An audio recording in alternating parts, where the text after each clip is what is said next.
Okay. Am I live? Receiving your content. All right.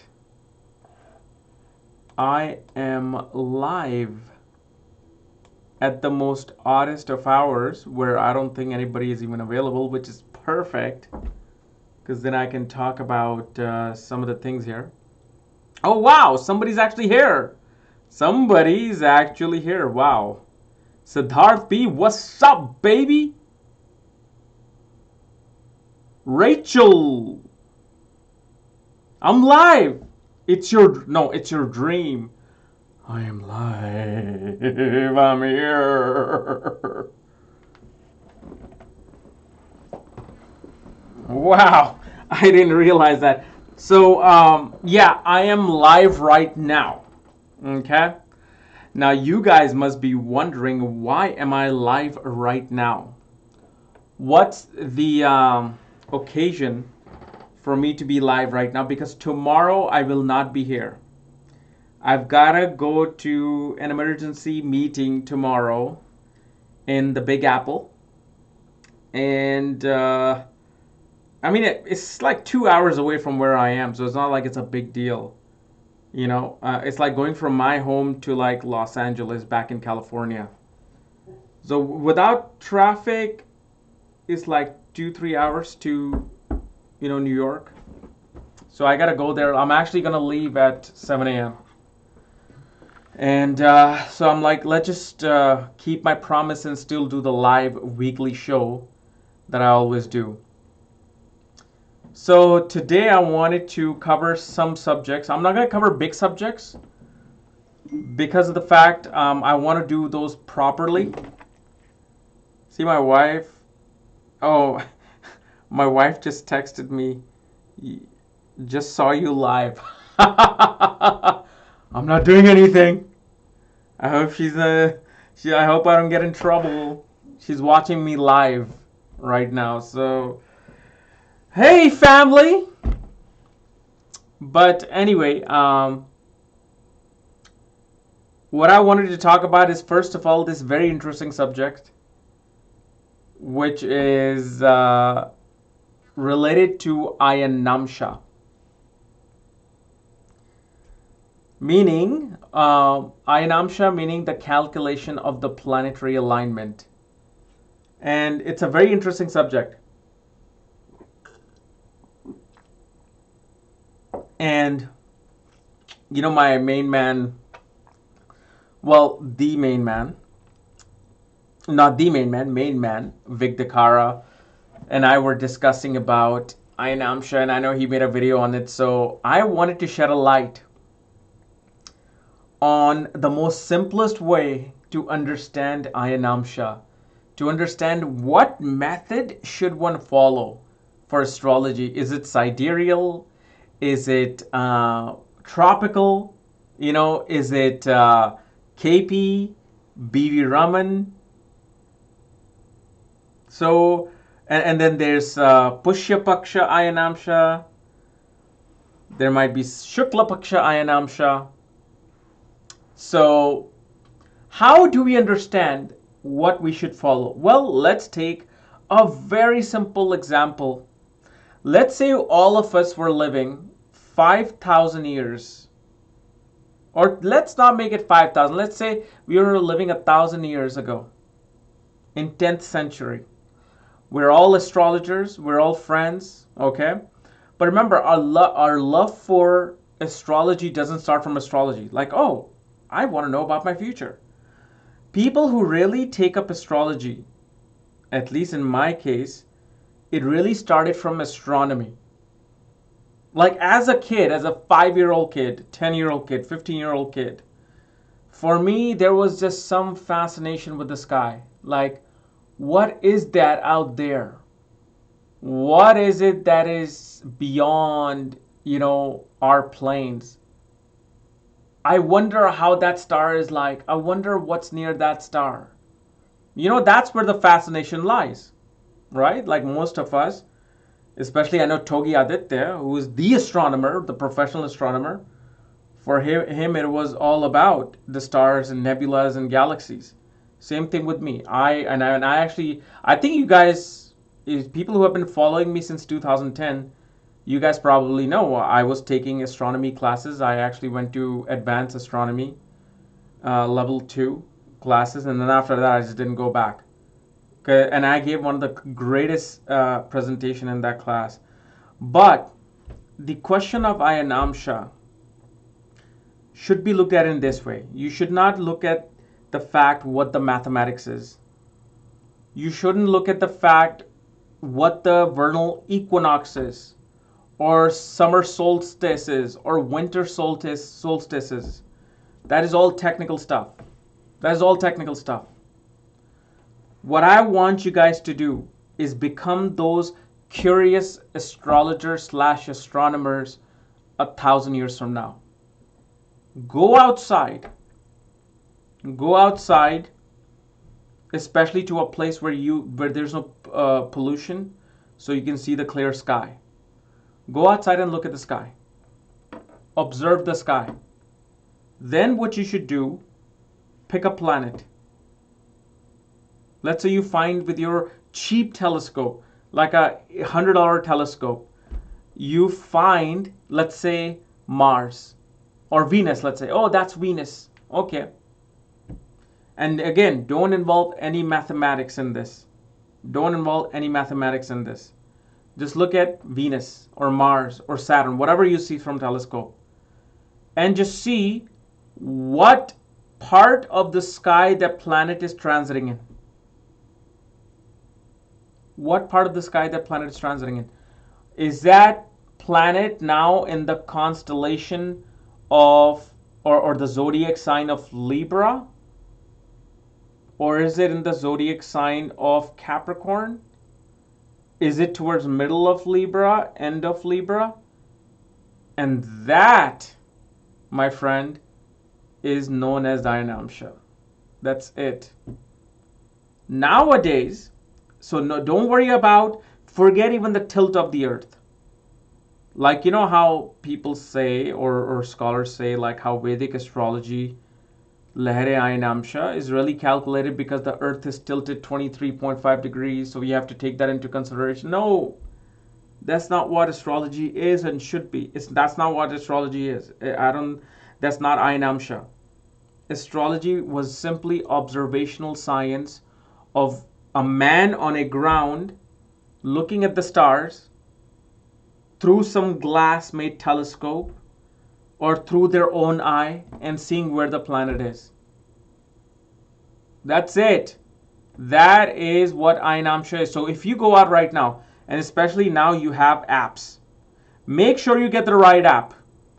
Don't get an app that calculates any kind of Earth's curvature or the tropics or the tilt of the earth, because there are some apps like that. Just get the app on your cell phone that just shows you the position of the planet from the plane. That's it. Whatever the planet is transiting right now. So if you put your cell phone up, I can put it anywhere. I used to have that app. I forgot the name of the app. It was called, don't quote me, it was called Plane Sights or Magic Plane. I don't know what, I will find it. It's not hard to find. It's on App Store. All you do is that download that app. It looks at your location. And that's it. Just point it anywhere in the room. You can be sitting in there under your covers, okay? You could be sitting under your covers on a bed sheet and you will study the planets. That's what, don't you love Rahu? Like, Rahu lets you see the planets under the sheet of the cover. So I used to do that actually just in 2013. Like, I used to be just in my bed and at night with Pramila, my daughter, who was like literally like an infant. And I used to take that cell phone and just look. And I'm like, whoa, there's Saturn. Oh, and there's Mars. Oh, and that is Sun, because Sun was, you know, at Imam Cooley, so it was like way at the bottom. So when you look at that app, it shows you exactly from your perspective, not Earth, from your perspective as a human, what zodiac sign and nakshatra and constellation a planet is in. Mostly they didn't show any nakshatras, but they will tell you like, okay, this planet is transiting over Orion Nebula, or this planet is transiting, let's say Saturn is transiting Libra. But the thing is, it just entered Libra. You can see that zodiac sign, it just entered Libra, and that's it. That's your observation as an astrologer. Not doing any mathematics at all. That's not how astrology really started. It just started with your eyes, the God-given eyes, going outside and just looking at the sky. That's it. So whatever that planet is, that's what I want to follow. That's what we should follow.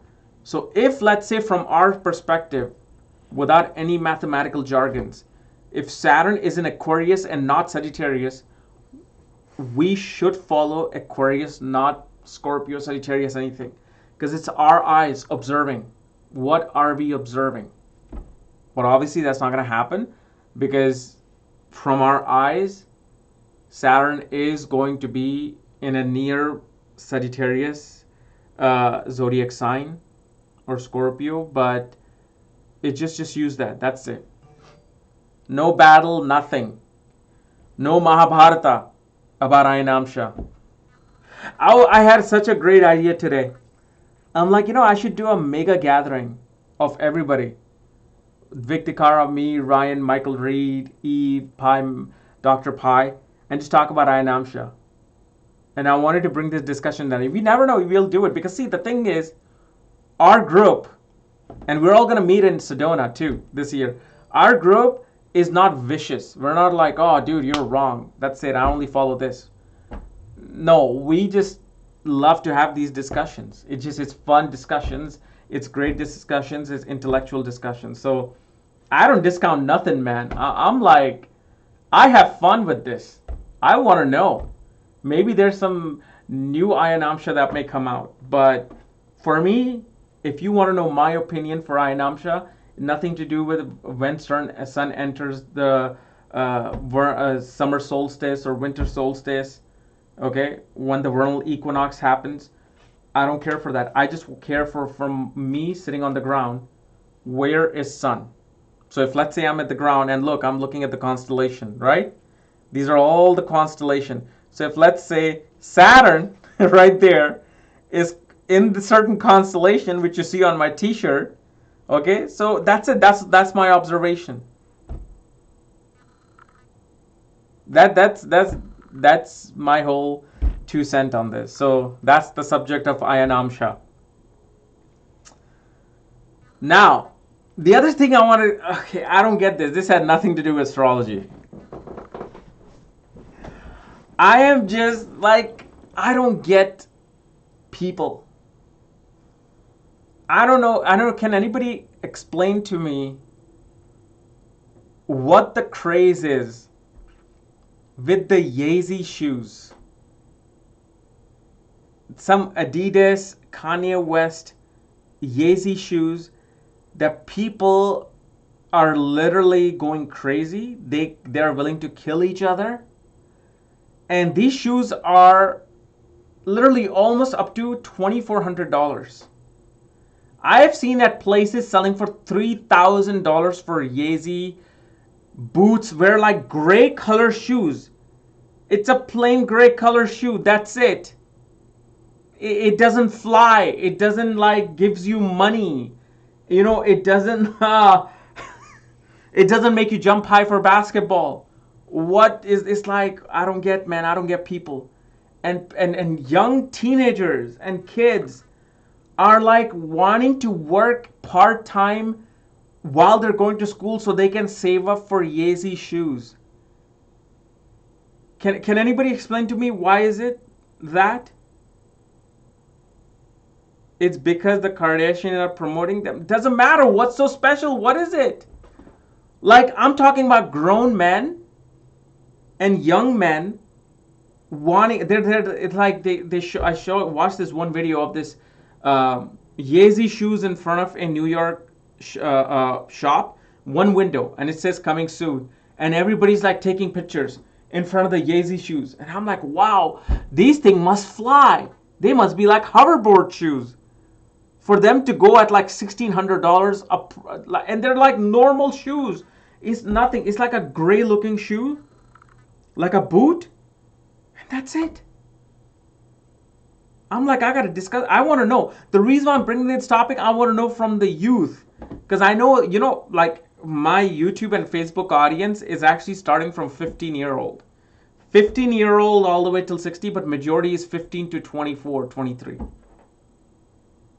So what is the craze about Yeezys? Where did this come from? This craze?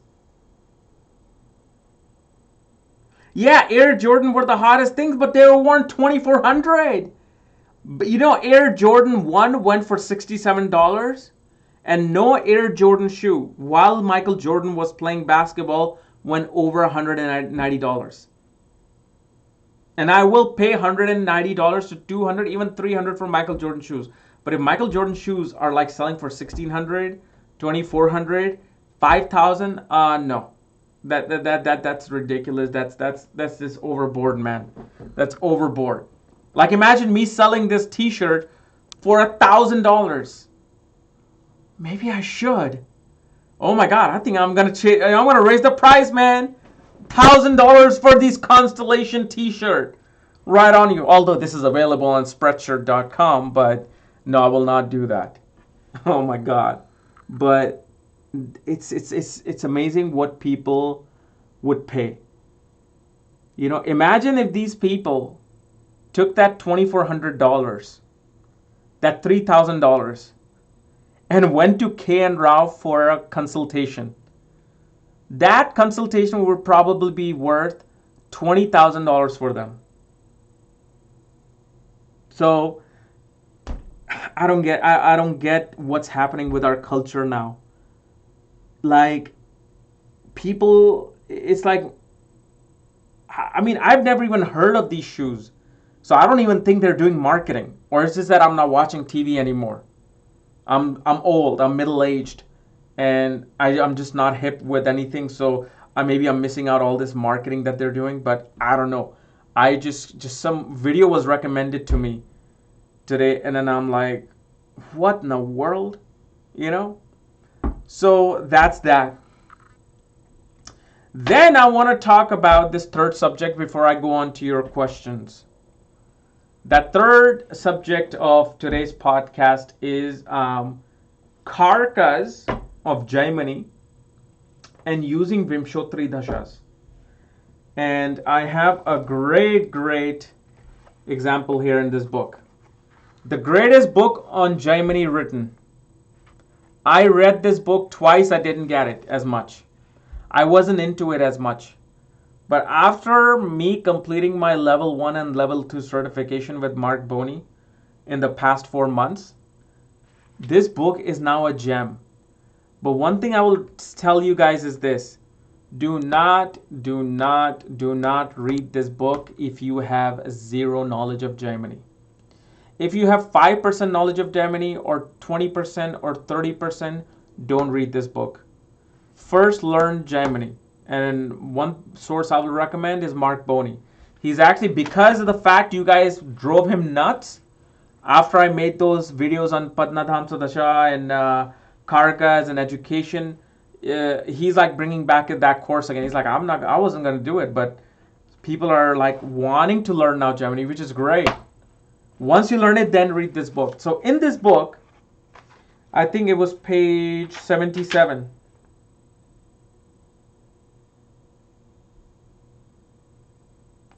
Wait, was it 77? Okay, 73. If you have this book by K and Rao, Germany Charadasha, look at page 73. It says, in Vimshottari Dasha scheme, mark the Dhara Karaka. I got a research produced by a woman Jyotish Vidra student extending the principle of Germany to the Vimshottari Dasha. And this is something I remember Juan Paul Manley when he came. And believe me, he'll come back. The thing is, he is He's dealing with some things. He's doing a lot of private things right now. I don't want to bother him right now, So once his thing is more free, when his time comes, he'll come back. But here it says, extending the principle of Gemini to the Vimshottari Dasha. For instance, the planet which is Ghatani Karka in Gemini can be used as the sixth lord of the purpose of prediction in Vimshottari Dasha. So, what does this mean on page 73? What it means is this. So in Gemini, you have 7 Karakas. Atma Karka, Amatya Karka, Bhatri Karka, Matri Karka, Putra Karka, Ghatani Karka, and Dhara Karka. Okay? So you have these 7 Karakas. This is planet with the first highest degree is Atma Karka. Second highest is Amatya Karka. Third is Bhatri. Fourth is Matri. Fifth highest is Putra. Sixth highest is Ghatani. Seventh highest is Dhara Karka. And first represents the self, the first house matter. Amatya Karka represents second and 10th house axis matter, meaning earnings, career, and money. Third house represents your third and 9th axis, siblings and father. Bhatri Karka is father. Matri Karka is mother, the 4th house matter. Putra Karka is 5th house matter, including children and education. Ghatani Karka is service, 6th house, illnesses, diseases, deaths, obstacles, competition. Sports competition is Ghatani Karka. So obviously this planet becomes very important if you want to be an athlete. Then 7th is Dhara Karka, which is 7th house matter. Matters related to relationship, marriage, partnership. So if, let's say, you are going through Mahadasha of Jupiter, okay? And we are assessing your Jupiter Mahadasha. How it's placed in the birth chart. Is it in a friendly or enemy sign? Does Jupiter has directional strength, like sitting in the ascendant? And how is Jupiter in the Navamsha? That's it. You don't need to go any higher than that for intermediate level. But if, let's say, that Jupiter, who, whatever analysis you come with, also becomes your Ghatani Karka, meaning Jupiter holds the 6th highest degree, you can use that Jupiter in a way where that it will bring matters of the 6th house as well. So if there's competition, jobs, work, debts, health issues, social welfare, social reform, whatever Jupiter, the 6th house representing, Jupiter will also bring those things out. How will it bring out? It'll bring out in a matter related to the house that it's sitting in. So let's say since it's in the 4th house, beautifully placed. What does Ghatani Karka represents in the 4th house? Well, it represents 6th house matter, right? Debts. What type of a debt do you think you will deal with Jupiter in the 4th house? It is going to be the debt related to either vehicles or real estate. Simple, that's it. Unless you're opening up your own restaurant, then that will also be the 4th house debts. You're building some hotel or motel. That is 4th house. That's a 4th house related debt. So this is how you need to start integrating Karakas in Vimshottari Dasha itself. So you will see excellent results. So that's that. So now we can definitely look into your guys. What are your guys concerned? Vargottama, Vargo Lagna with Vargottama, Saturn, Moon. Parivartan in what? Dude, that don't make sense. Don't make it complicated. Mars, Rahu in Libra in D9 ascendant. Sun, Ketu in Aries. Well, first of all, number one, don't dominate your relationships. that is definitely a sign that you will dominate relationships and you'll become very fiery when it comes to dealing with your marriage and relationships. Second, your spouse is not going to be as subservient to you. Your spouse is not going to budge down. If you try to dominate them, they'll dominate you back. Why? Because there's equal power on both sides. You got Mars, Rahu in the ascendant, and you got Sun, Ketu in the 7th house. Both are explosive, fiery planets. And one of the best advice here would be is to take time with marriage. Don't just jump into, oh, I want to marry, I'm 23, 24, I want to get married now. Obviously, Sun, first of all, will not allow that. And with Ketu. This also shows that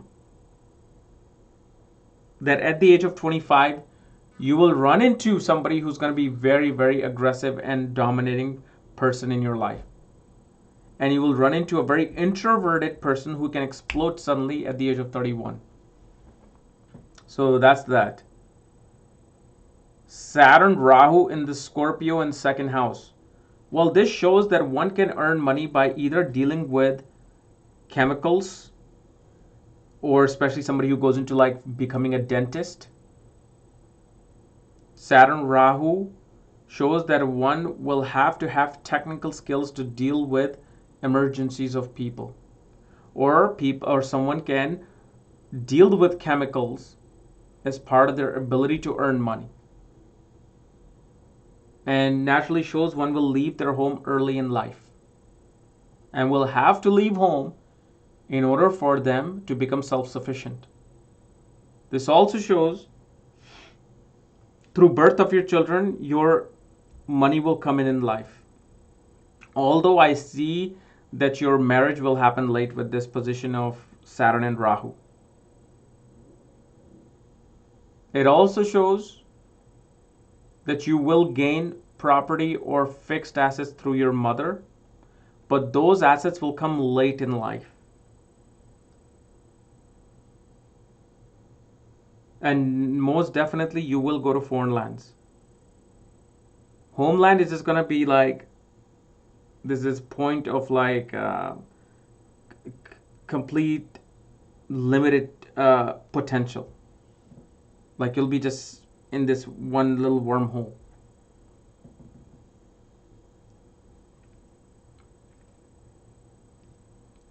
I don't know my date of birth. How will I check Kundali?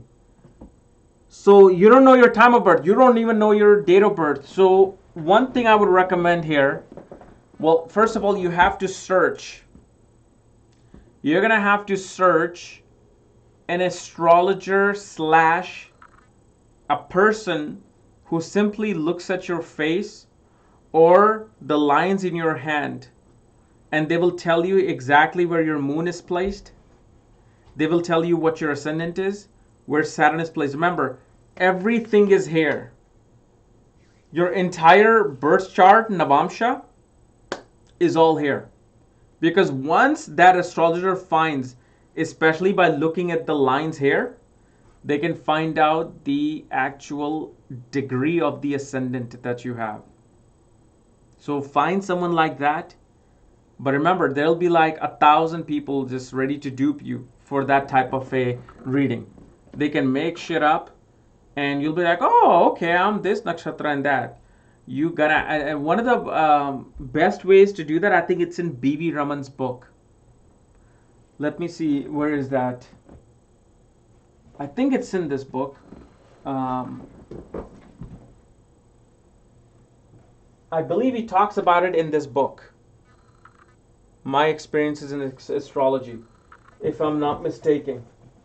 It's in this, and definitely you can figure it out through this book as well, but I don't think anybody can have the patience to read this, which is Prashna Marga, where it shows what is a person's ascendant, if they're doing this, what is their nakshatra. So, but I mean, you can learn a lot through these things, but you want to go to a experienced person who's like 50 years into this thing.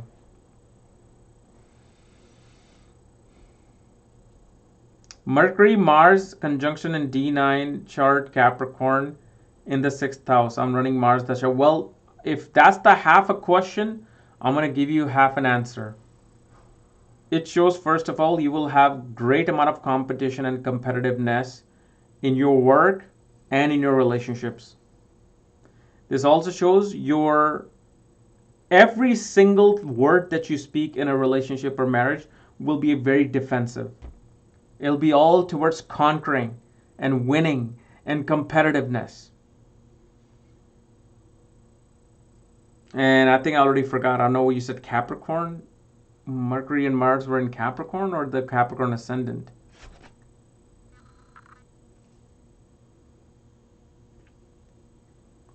Mercury, Venus, Rahu in Scorpio first house. Well, I mean, that naturally gives great love for, occult mysticism, hidden knowledge, gives a late marriage, and also shows the women that you run into. I don't know if you're a man or woman, but especially the women that you may run into in your life will be extremely dominating to a point where they say anything to you and you will have to be subservient to them. It also shows a person will find great interest in learning either like about drugs like pharmaceuticals, chemicals, and especially research-based science. And shows that your spouse will transform your entire life as soon as you get married to them. In what way? Well, I can't answer that because I don't know what the avastha of your Venus is and how it is in Navamsha. What planet aspects Venus. So Saturn, Venus, Mercury in Taurus in the 8th house. So you're a Libra ascendant. This is actually a pretty good placement. You will have great support of in-laws. You will have your joint assets will definitely increase after marriage. This will show sudden move to foreign places, foreign lands, for sure. Because your 4th lord goes into the 8th house.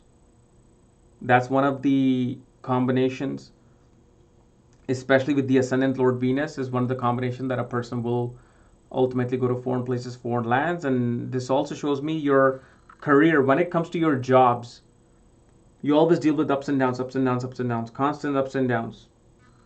And naturally, this position will ultimately take you to do something on your own, like a business. And your entire focus in life is always towards either your children or education. That's like your main focus of your karmas in this life. I mean, I can say many, many things, but I don't. Venus and Mercury in the 7th house and Mars in 6th house. Well, I don't care what Mars is doing. Venus and Mercury in the 7th house. Oh, I guess that's a dispositor. Okay. The very first thing is, with whenever Venus, Mercury are in the 7th house, this person can never be settled with just one relationship. And if they are settled in one relationship, they will always, especially if you said dispositor was in the 6th house, they will always think about their past. They will always be like, oh my God, I wish I could have been with this person and that person. Oh my God, I wish I could have experienced that one girl that I met or that one guy that I met in that one party for one day. Like these people, they can have interaction for one day with a person with this position in the 7th house, and they'll be like remembering that person until they have that experience with that person.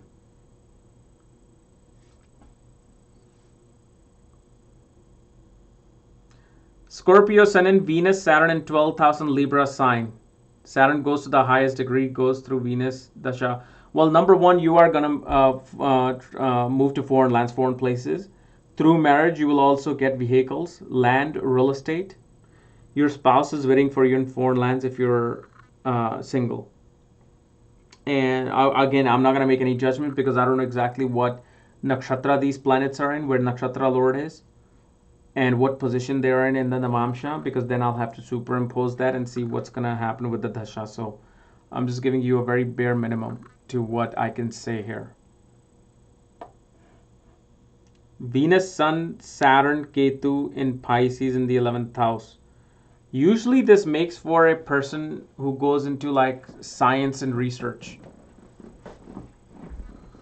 And somebody who also, definitely you'll have to have a late relationship in marriage, and the later you marry, the better it is for you. And also, you get dominated by your friends or your professional network circles. They become your father figure. And especially if you have an elder sibling, it's a very formal relationship with them, because anytime you have to deal with them, it's just that restriction comes in, the ego comes in.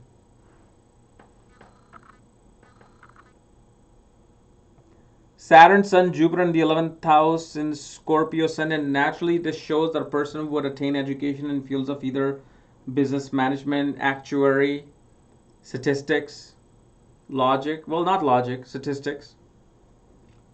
This person will also have great interest in giving themselves into service for society and society at large, and social reform, social welfare. Maybe natural interest in politics comes in. If let's say you're going through a Mahadasha where Sun, Saturn, Jupiter come into Kendra, suddenly you'll have interest in politics. The planet in Kendra are the most important. Remember that, especially ascendant. So if combination of planets come into Kendra, you can see, like, especially if you look at politics with Sun, Jupiter, Mars, Saturn, naturally politics will happen, government related things will happen. If Jupiter, Mars, Moon come into play, logic, statistics, travel happens, counseling, law can be seen. So whenever you look at a Mahadasha, if there's a planet Kendra from that Mahadasha, you will somehow be portraying your life based on that planet. If you have planets already from your ascendant in Kendra, meaning quadrant houses, the first house, fourth house, seventh house, and 10th house from your ascendant itself, those planets will literally dominate your entire life. It'll just tell you exactly who this person is. Like, for example, it's funny, I just did a career consultation of this person who had Moon, Rahu in the ascendant in Scorpio. At the same time, Mercury was in the 7th house with Ketu. Naturally, this shows me that this person is going to be working with drugs, medicine. They're going to be working with chemicals, chemistry, and interest in chemistry will be there. Because they're in Kendra. When they're in Kendra, that's like, quickly, that's the very first thing that comes to my mind with these combinations. If let's say Venus and Jupiter and Moon are in Kendra, most definitely this person will have some sort of a creative inclination at one point in their life. Venus and Moon in Cancer in the 8th house. So Venus and Moon in the 8th house.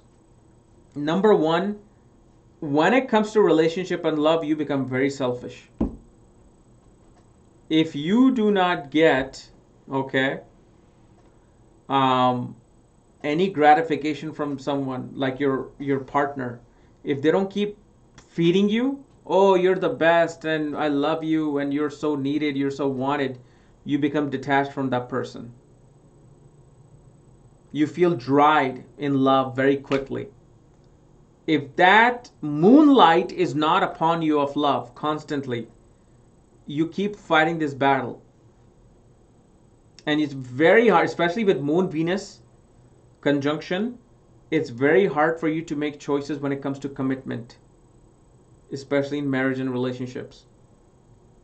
Because remember, Moon represents a sensitivity, our intuitive side to something, and Venus represents choices. Venus represents, our ability to pick something.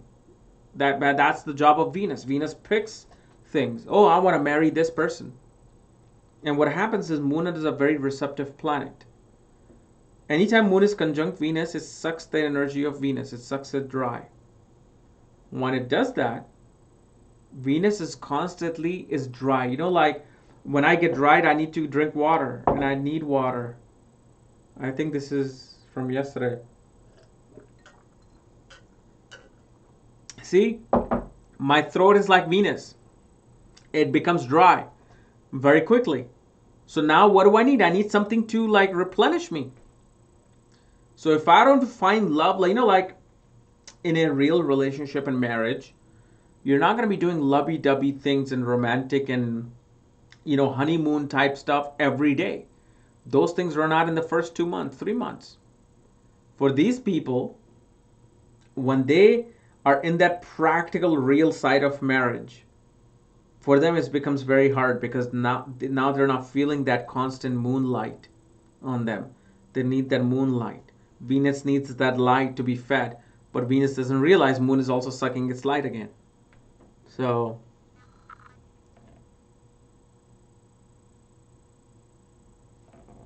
Sun in the fourth house in Libra ascendant, but in Leo in Taurus Navamsha? I don't get it. Is it? Oh, okay. I see. So Sun is in the fourth house for Libra ascendant people, which means Sun is in its own, Saturn is in its own sign, in the sign of Capricorn, which naturally shows that the mother was a very hardworking person. Your mother is a very practical person, very realistic person. Mother may have a tendency to either walk slow or limp. I'm not sure what Padha your Saturn is because I can figure it out just by the sign placement, but your mother might be 5'3" tall and has this tan complexion, squarish jawline, skinny baby nose, bushy eyebrows, long dark hair. She's a natural manager of the house. And naturally, your entire anchor point always comes to your motherland. And through interaction with the mother, you found great interest in politics, social welfare, civil service, administrative type related work. And the foundation of your house is going to be very, very solid, very strong. So that's just the limited I can say here. Okay, so I have super chats. Moon Ketu in second house. Mars is in third house, Jupiter in fourth house, Sun, Mercury, Venus, Saturn in the fifth house. Sardesati peak phase. Okay, well, I mean, Moon Ketu in the second house, I mean, naturally detaches a person's emotion towards family lineage, family assets, family wealth. But obviously, I'm not sure. You said ascendant seventh? So are you a Libra ascendant? I'm not sure because that'll differentiate this whole thing. Mars in the third house, naturally, you're very good with technical skills of hands. You're very good with investigative journalism. You naturally are very athletic, competitive. Most definitely, you will be blessed with brother or siblings, depending upon which sign it's in, obviously. Jupiter in the fourth house, mother is very selfish. You will have a very, very beautiful big house, and your house will be made of woods, or you'll be surrounded by woods. And especially depending upon the sign it's placed in, because I don't know what house it rules. This Jupiter will bring about sudden interest in collecting gold in a home and hoarding gold in a home. Depending upon what sign it's in, it could be either after marriage or after birth of your children. You will start accumulating gold. Sun, Mercury, Venus, Saturn in the fifth house.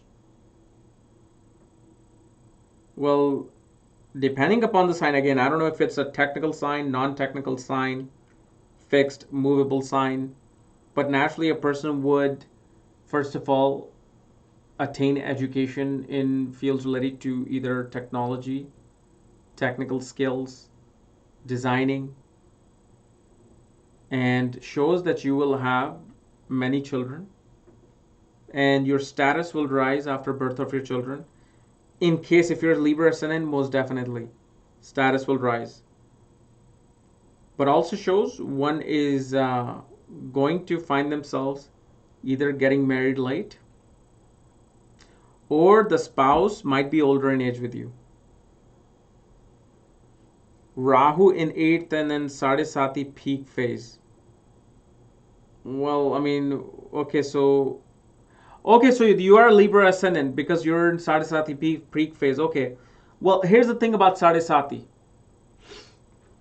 Your Sadesati can be excellent. Look at the Sarvashtak Varga given to your moon. First of all, the house that moon is in. If it's above 28, the effects of Sadesati will not be felt as much. Then look at the Binashtak Varga given to the second house by the moon and by Saturn. If by Saturn it is above 4 points, 4 or more, actually 3 or more points, and with moon above 6 points, effects of Sadesati will be like just whatever. Yeah, I feel a little bit stressed, but I had a loss of like $300,000, but then I gained $2 million. That's the kind of person you'll be. You won't be as stressed. It's Sadesati. Always, you must look at Ashtak Varga. I haven't made a video on this. I'm still trying to think about how to approach Ashtak Varga. Because a lot of negative things comes out with Ashtak Varga. So I don't dive into it on public forum. But definitely look at that, and then look at if let's say Saturn is transiting the sign of Scorpio, make sure which Kakshaya slot, and again I'm going into a very technical thing here. Look which Kakshaya slot Saturn is activated in.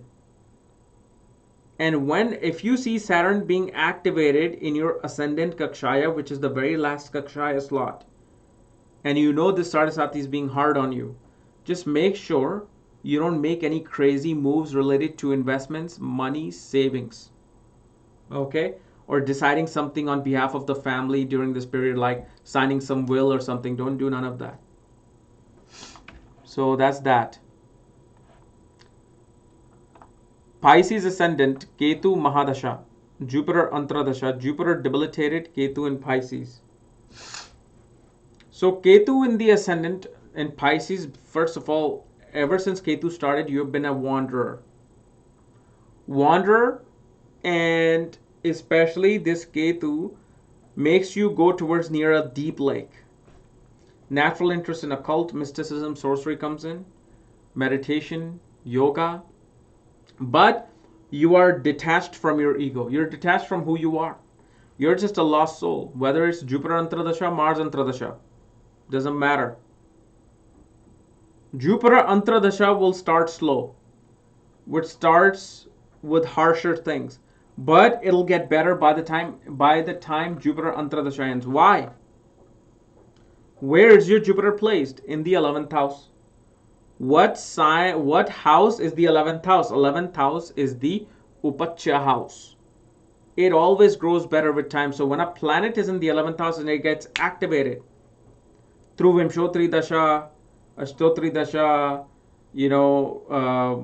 Chara Dasha, you can take Yogini Dasha.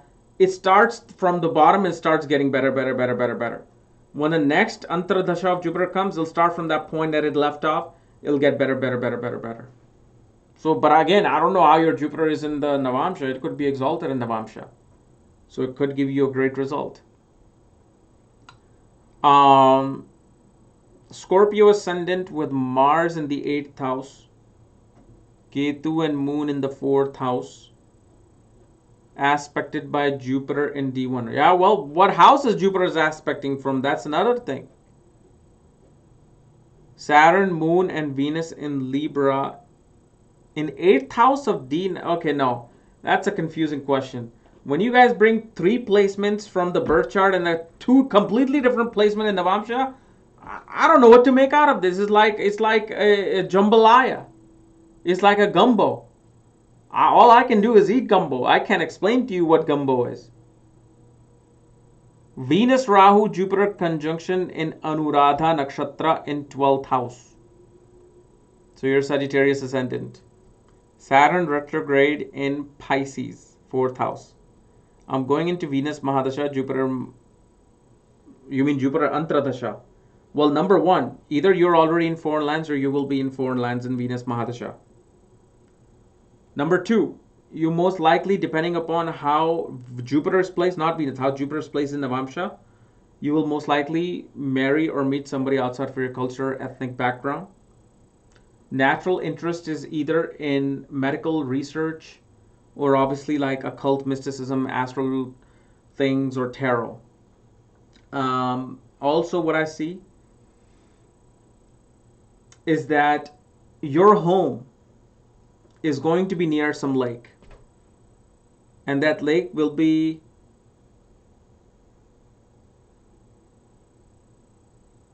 north. No, I'm sorry. Yeah, northeast to your home. And because I'm just also applying some Gemini stuff here too, so it's nothing to do with the Vimshottari of Parashara. And then obviously in Anuradha Nakshatra shows me that your spouse will dominate you. Your spouse will rule over you. Your girlfriend, boyfriend, I don't know if you're a man or a woman, but they will dominate you like, I control you. So be a subservient in a relationship. Don't be the one to control the relationship. You will never be getting to do that. But also, especially if your Venus is in Anuradha Nakshatra, after marriage you will get real estate. You will move to foreign lands. You will have 2 or more vehicles. You will have debts, but it could be debts related to mortgage or vehicles. And especially if Venus is in the 3rd cycle, or no, 4th cycle, 7th cycle, then most definitely you will start doing business after marriage. And I'm using Pi Paddhati. At the same time, you will be working from home like setting.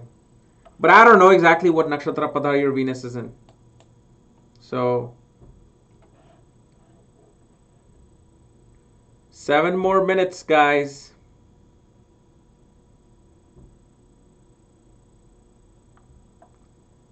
What is it? Sun at Mars in Pisces in the 8th house? Is that what it is? Well, if your Mars is in the 8th house in Pisces, naturally your number one, you will change your religious beliefs dramatically. And you will do research-based studies, either in science or technology.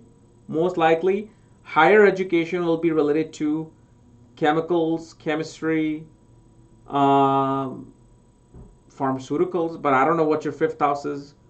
I don't know what's 5th from your Mercury or Karakamsha Lagna, so I can't really say much. But also shows that your father most definitely loves hidden science.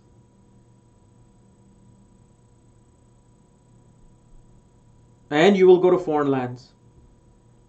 Why will you go to foreign lands? I just answered this question previously. 4th Lord goes into the 8th house, which is Mars. So what are you studying right now? The person with the Mars in the 8th house in Pisces.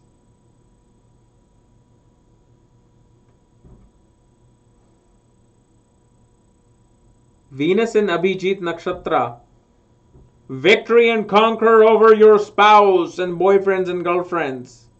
And that's not a cliche statement. That is actually very true. You will win your relationship battles. And you will find victory through your spouse. Your spouse will be helping you in majority of your fights in this life. So, but again, if you really want to understand the true nature of Venus, you want to see which nakshatra padha it's in Uttarashadha nakshatra.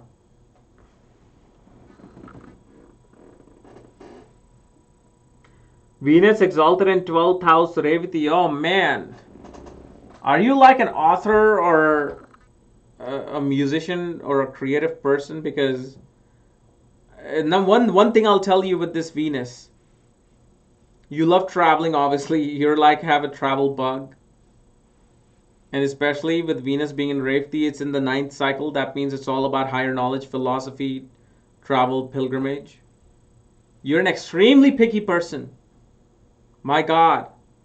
Like, if someone was to come and, you know, ask you out, you probably will reject that person 3 or 4 times before you say, okay, fine, I'll go out with you.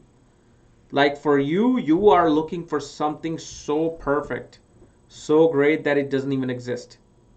So have some practical, uh, you know, practical expectations with Venus. When it's exalted, it's like too much of a good thing. Like like you ate too much sugar cookies, chocolate. One little chocolate is good, but you eat too much, oh man, you'll be hyper and you'll be like not going to sleep. So that's the same thing. Venus is had so much sugar. Venus is sugar itself, sweet, and it's in Pisces. I mean, you're looking for that perfect dessert that does not exist. Like, you know that movie Santa Claus with Tim Allen? There's a scene in that movie Santa Claus where one of the elves girls says that it took me 850 years to perfect your hot chocolate. And that's Venus in exalted expectations. I'm looking for that perfect hot chocolate that took 1,000 years to, perfect. Moon in second house, Venus in fourth house, Parivartan Yoga. Oh man, beautiful. Beautiful yoga for property, fixed assets, luxury vehicles. And especially as soon as you get married, fixed assets will be coming to you. Unless, I don't know what your position is in Navamsha. And I don't know how Venus and Moon are in D16 and D4 chart. Look for those positions. If those positions are good, you live like a king or queen in your life. That's a very good yoga to have. Parivartan between Moon and Venus, more than conjunction, is a very, very good yoga.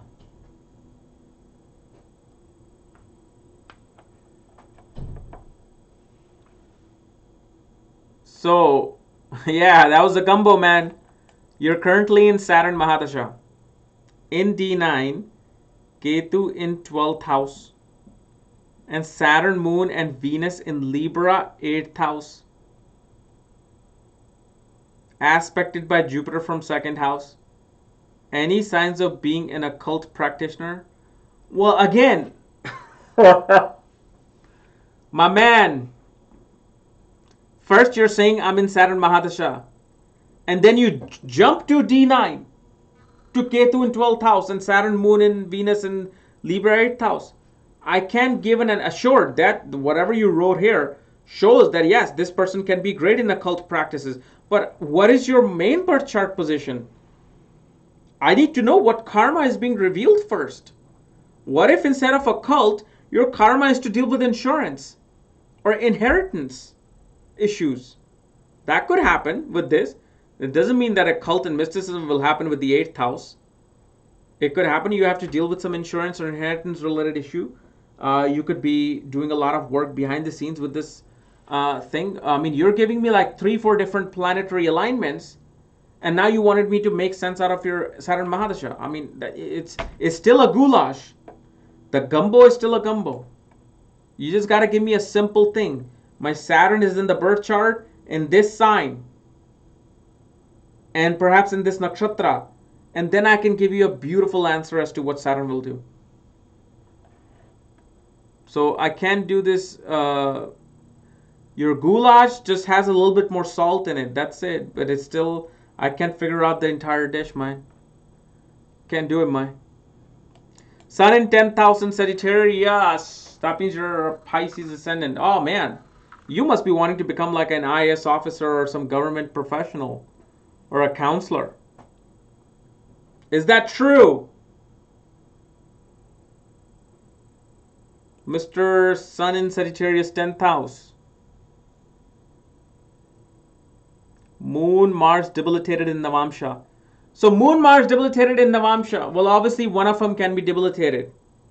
They both, oh, wait, okay, they're not conjunct, so they're both debilitated. But again,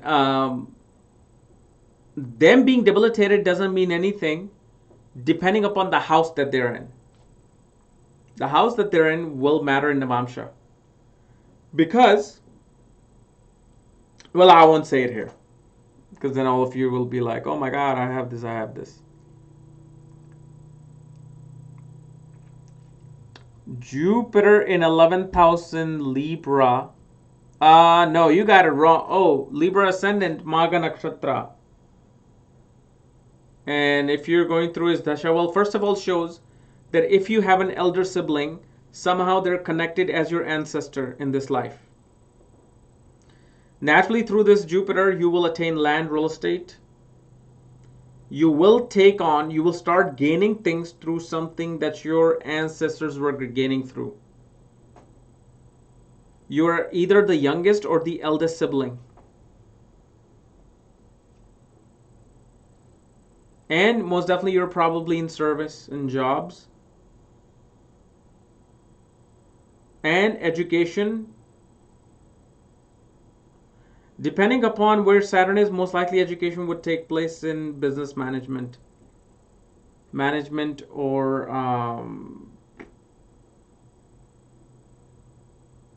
Or biology.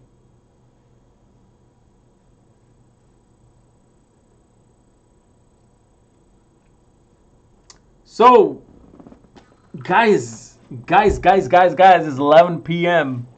I gotta pack, man. I gotta pack for Big Apple tomorrow. So, gotta do that. Gotta do that.